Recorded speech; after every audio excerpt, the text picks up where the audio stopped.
ನಮಸ್ತೆ ಎಲ್ಲರಿಗೂ. ಇವತ್ತು ವೆಡ್ನೆಸ್ಡೇ. ನಂತರನೇ ಡಾರ್ಕ್ ಐಬ್ರೋಸ್ ಬೇಕಾ? ಹಾಗಿದ್ರೆ ಈ ವಿಡಿಯೋ ನೋಡಿ. ಇಲ್ಲಿ 2 ಬಾದಾಮಿನ ತಗೊಂಡು ಸೂಜಿಗೆ ಚುಚ್ಕೊಂಡು ಆಮೇಲೆ ಅದನ್ನ ಗ್ಯಾಸ್ ಸ್ಟವಲ್ಲಿ ಬರ್ನ್ ಮಾಡ್ಕೊಳ್ತಾ ಇದ್ದೀನಿ. ಸೊ ಕಪ್ಪುದಾಗೋ ತನಕ ಸುಟ್ಕೊಳ್ಬೇಕು. ಸುಟ್ಟಿದ್ದಾದ್ಮೇಲೆ ಒಂದು 10 ನಿಮಿಷ ಕೂಲ್ ಆಗೋದಕ್ಕೆ ಬಿಟ್ಬಿಡೋಣ. ತಣ್ಣಗಾದ್ಮೇಲೆ ಅದನ್ನ ಕುಟ್ಟಿ ಒಂದು ವೈಟ್ ಪೇಪರ್ ಮೇಲೆ ಕುಟ್ಟಿ ಪುಡಿ ಮಾಡ್ಕೊಳ್ತಾ ಇದ್ದೀನಿ. ಈ ಸಣ್ಣಗೆ ಪುಡಿ ಮಾಡ್ಕೊಂಡ್ಮೇಲೆ ಒಂದು ಬೌಲಿಗೆ ಟ್ರಾನ್ಸ್ಫರ್ ಮಾಡ್ಕೊಳ್ತೀನಿ.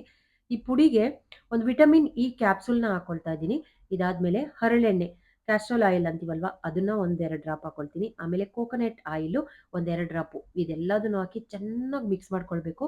ಸೊ ಚೆನ್ನಾಗಿ ಮಿಕ್ಸ್ ಮಾಡಿದ್ದಾದ್ಮೇಲೆ ಪ್ರತಿದಿನ ರಾತ್ರಿ ಮಲಗೋಕ್ ಮುಂಚೆ ಇದನ್ನ ಕಿವಿಗೆ ಹಾಕೊಳ್ತೀವಲ್ಲ ಬಡ್ಸು, ಅದರಿಂದ ಸಹಾಯದಿಂದ ನೀಟಾಗಿ ಅಪ್ಲೈ ಮಾಡ್ಕೊಳ್ಬೇಕು. ಈ ತರ ನೋಡಿ, ನಾನಿವಾಗ ಪ್ರತಿದಿನ ಅಪ್ಲೈ ಮಾಡ್ಕೊಳ್ತಾ ಇದ್ದೀನಿ. ಒಂದು 10 ಡೇಸಲ್ಲಿ ನಿಮಗೆ ಬೆಸ್ಟ್ ರಿಸಲ್ಟ್ ಅನ್ನೋದು ಗೊತ್ತಾಗುತ್ತೆ.